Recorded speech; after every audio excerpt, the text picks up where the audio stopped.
So let's go ahead and talk a little bit about aromatic compounds. So aromatic compounds, they can also be called arenes. These include benzene, derivatives of benzene, and we'll even find that there are other compounds that can contain even uh, non-carbon atoms, atoms like oxygen or nitrogen that are also aromatic. So benzenes were originally isolated in compounds that were found in fragrant oils. Some of the uh, aromatic scents that nature produces, and that's kind of where it got its terminology. Um, the thing is, a lot of aromatic compounds are actually odorless. So it's not always true. It just happened to be that some of these benzene and benzene derivatives were found from these fragrant oils.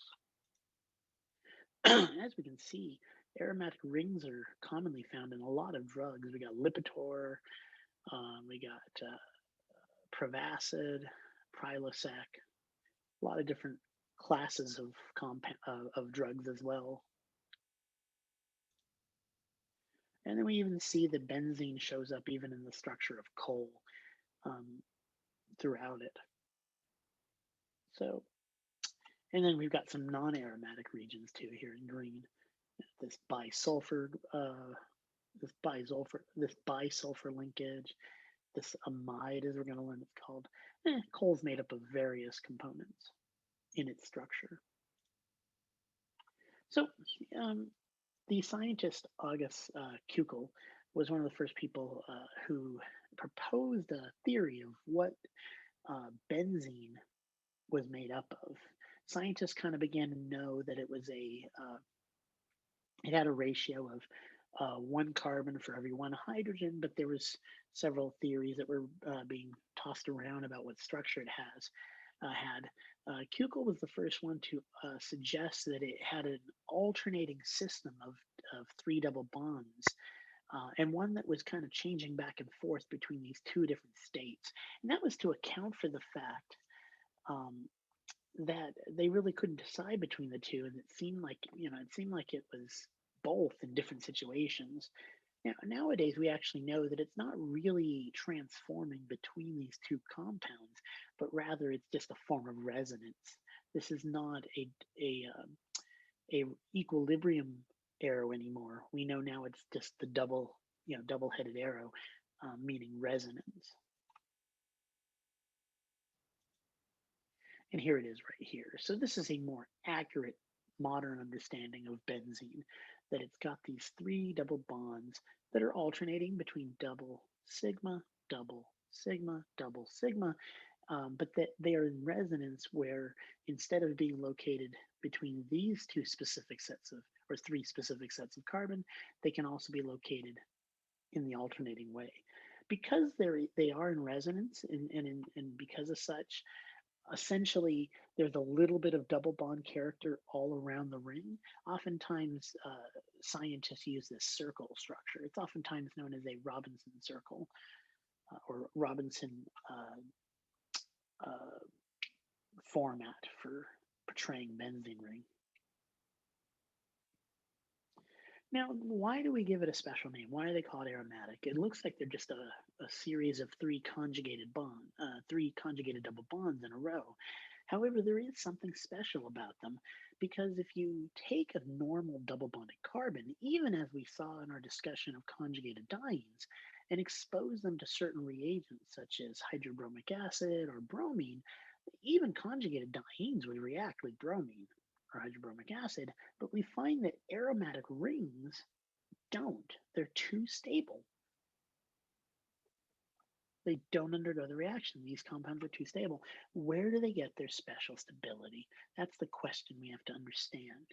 And that's why they get the term aromatic, as we'll see. So, what is it then that we are, or what's another proof of their stability? Let's take a look at the um, thermodynamics of hydrogenation again. So if you take a single double bond in a six carbon ring structure, cyclohexene, and you have it undergo hydrogenation, we see that it lowers in energy, it releases energy, meaning the system is lowering, it releases energy to the surroundings. It loses 120 kilojoules. It gives off, it's exothermic and gives off 120 kilojoules per mole when you do hydrogenation of this single double bond right here. Now you take you put two double bonds in the ring and you let them even be conjugated, and you find that it goes from 120 to negative 232, and that's approximately about 240. It doubles in energy. Now, what happens when you look at benzene? Well, you would think it would jump up another value because you would think, okay, there's a third double bond, which means it's even more unstable, or I shouldn't say unstable, but it's even higher in potential energy because as you add double bonds to a compound, it makes it higher and higher potential energy. But we don't observe that. It's actually lower in energy than the conjugated diene structure right here. It only releases 208 kilojoules per mole when it undergoes hydrogenation, whereas this one was releasing 232 kilojoules per mole. We would have expected that it maybe released about 360 if it wasn't for some sort of stabilization effect that's occurred. So in reality, the benzene ring has some amount of stabilization, and so if we compare the expected 360 kilojoules per mole, we would have thought would have been released to the 208 kilojoules that actually is. That represents a decrease in energy of 152. Something is stabilizing this compound by 152 kilojoules. So there's some special stabilization. So what is that? And so what that is what we call aromatic stability. And it's explained by molecular orbitals. So when you think about a cyclic structure like this with with the three pairs of double bonds, and you think about those double bond systems as each having a pair of p orbitals. When you look at that, then you put them into the screen, you realize what you have is a continuous cyclic overlap of 6p orbitals. And what we find in quantum mechanics, if you leave all the sigma bonding as it is, and that's known as the Huckel, unsurprisingly, it's known as, well, you don't know that, I haven't told you, but it's known as the Huckel approximation, and we'll see Huckel's name appear again in a moment. But if you assume all the sigma bonding is what you would expect normally, in even just using valence bond theory, and then you study the pi bonding using molecular orbital theory, and then you do all the fancy calculations with the quantum mechanics, you would find that the 6p orbitals, when they overlap, they make six molecular orbitals, and the way those molecular orbitals look is well, it would require us to go through all this mathematics, but we're not going to do that because this is sophomore organic chemistry. This isn't graduate level quantum mechanics, so we don't have to worry about that. Turns out this is what it is. So it's already been solved for us, and it turns out you get, of those six molecular orbitals, you get three bonding molecular orbitals that are lower in energy than the six isolated p orbitals, and you get three bonding molecular orbitals, and you get three anti-bonding molecular orbitals. And here they are all laid out. These two are degenerate, meaning they're the same energy level, and these two are degenerate with each other. And then how many electrons do we have in this in this pi system, in these six p orbitals? There's one electron in each p orbital, so there's a total of six pi electrons. And you can even look at it right here. Each double bond has two pi electrons in it, so 2, 4, 6. So there's these six pi electrons that we need to distribute into this molecular orbital, and you do the same old rules from general chemistry of Aufbau. You build up. So you put two here, and then you put one here, and then finish filling it up with another one here and another one here. So that's 2, 4, 6. So that's really the key, and I don't have a way to prove this to you, but it turns out in quantum mechanics, If you're able to completely fill all of the bonding molecular orbitals in the molecular orbital system and not fill any of the anti-bonding orbitals, that is the greatest stability that you can achieve, and it's known as having a this full shell. This is a closed this full closed shell. All the bonding orbitals are filled. That is what gives it the special stability, that all three of the bonding molecular orbitals are filled. Now, what we find is cyclobutadiene and cyclooctatetraene do not act as if they have a special stability. In fact, we find that cyclobutadiene isn't even stable enough to exist. Oftentimes it reacts with itself, forms this intermediate, and then eventually rearranges into a cyclooctatetraene. And the cyclooctatetraene doesn't have stability because when you react it with bromine, it does react.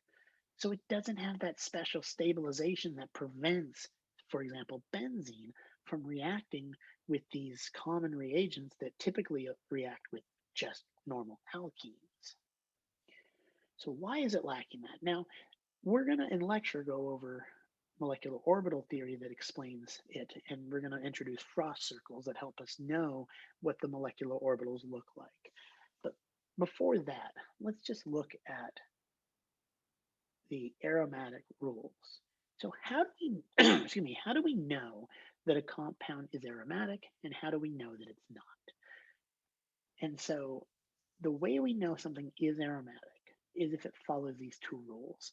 One, that it's fully conjugated, that it's a fully conjugated ring with overlapping p orbitals. In other words, every single carbon in the ring has to be an sp2 carbon.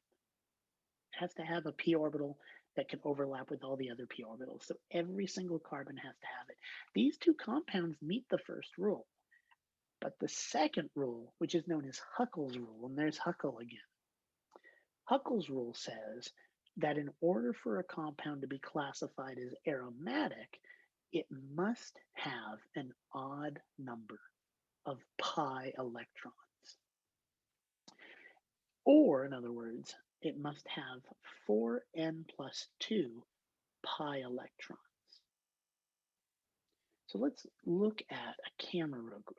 Let's take a look at a sheet of paper and let's talk through Huckel's rule.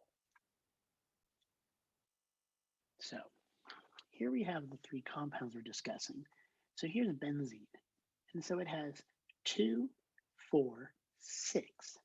It has 6 pi electrons. And as you can see, every carbon in the ring is sp2. sp2, sp2, sp2, sp2, sp2, sp2. And that's for all these. All of these, every single carbon in the ring is sp2. So that's the first rule is met. It's a cyclic structure and it's fully conjugated, or can be at least fully conjugated. So that's check. Number 2 is Huckel's rule. There needs to be 4n plus 2 pi electrons, or an odd number of pairs. So does it have that? Let's take a look at this. What do we have right here? We have 6, or 3 pairs. Let's take a look at 4 and 2 real quick. Students oftentimes get confused by this. They're like, what does the n come from? The n just means some integer. In other words, it doesn't matter. Nothing in here tells me what n is. This is just using mathematics to sum up the fact that there's a series of numbers that are special numbers, that if the total number of pi electrons are one of those numbers, it's aromatic. And it's summed up with 4n plus 2. All 4n plus 2 means is n can be 0, 1, 2, 3, 4, 5, 6, any integer from 0 to infinity. So if you pick 0 to start with, then 0 times 4 is 2. So 2 is a Huckel number. So aromatic is a aromatic count. If it's 1, if n is 1, then it's 4 plus 2, that's 6. So 6 is a Huckel number of electrons to meet the criteria of aromatic. If n is 2, 2 times 4 is 8 plus 2 is 10, and so forth. It just keeps going on. As you can see, it's essentially going up by 4 each time. So the next number would be 14, then 18. So if you ever have that many pi electrons, 2 pi electrons, 6 pi electrons, 10 pi electrons, 14 pi electrons, and so on, then you meet the second criteria. So this has 6 pi electrons. So it meets criteria 1 because it's cyclic and all of them are sp2 carbons, and it meets criteria 2 because it has 6 pi electrons, one of the Huckel number. Now, what about these other two compounds? Well, they're all cyclic, like I said, so they both meet criteria 1. But how many pi electrons do they have? They have 2, 4 for cyclobutadiene, and cyclooctatetraene, it has 2, 4, 6, 8. So neither of these are one of the numbers in that magic list of Huckel numbers. In fact, they're part of a different list. If you think about, if you don't do plus 2, if you just do 4n, 4n is equivalent to the list of numbers that would be if n is 0, 0, if n is 1, 4, if n is 2, 2 times 4 is 8, and so forth. So they're part of a list of numbers that would come from the term 4n, where n is an integer from 0 to infinity. So what is 4n? What are those numbers? Turns out those numbers are known as, so these numbers, the odd number of pairs, is aromatic. So if in Huckel's rule, you have 4n plus 2 total number of electrons, or in other words, an odd number of pairs of pi electrons, you are aromatic, assuming the first criteria is also met. If you have 4n electrons, especially if the first criteria is met, if you in the second criteria have 4n, this is known as anti-aromatic. The last possibility, so these two structures. This one is anti-aromatic, this one is aromatic, and this one is anti-aromatic, assuming you make the first criteria be met. The last one, the last scenario, or a third scenario that can happen, or third category, is non-aromatic. When is a compound non-aromatic? The only time you label a compound as non-aromatic is if it fails, or when it fails criteria 1. In other words, as long as it either A, is not cyclic, or B, does not have full conjugation, that is, every single carbon be an sp2 carbon. Or in other words, all the atoms in the ring can participate in full conjugation.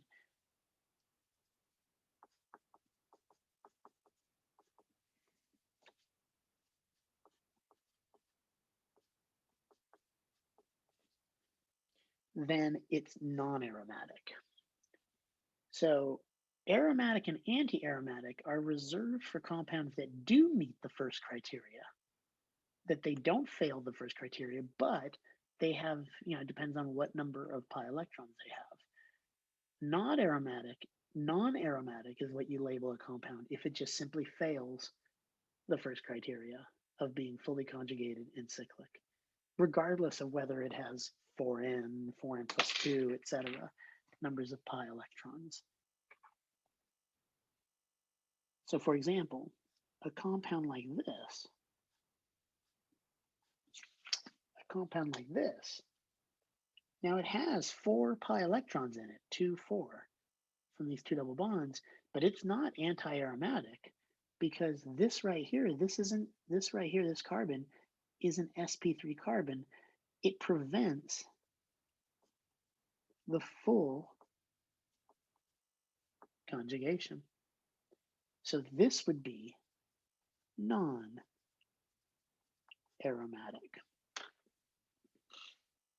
So what we're going to do in class is we'll do two things. We'll touch on frost circles and kind of review that material, and how you can use that material. We'll help explain a little further why there is this anti-aromaticity using the molecular orbital diagrams. And we'll also begin to explore compounds that can be aromatic or anti-aromatic and don't have these alternating double and sigma bonds, or I should say double and single bonds, but rather they may involve anions, cations, and even, we may not get to it on Thursday, but even heteroatoms like nitrogen and oxygen. That'll probably be next Tuesday, the lecture after the first lecture. Anyways, I hope this was useful in an introduction to aromaticity, and I hope we can continue to discuss this in lecture on Thursday. Feel free to ask any questions you still weren't quite fully understanding from this video, so that we can make sure that you review and understand this introduction as we delve into the further details of aromaticity. I'll see you guys later.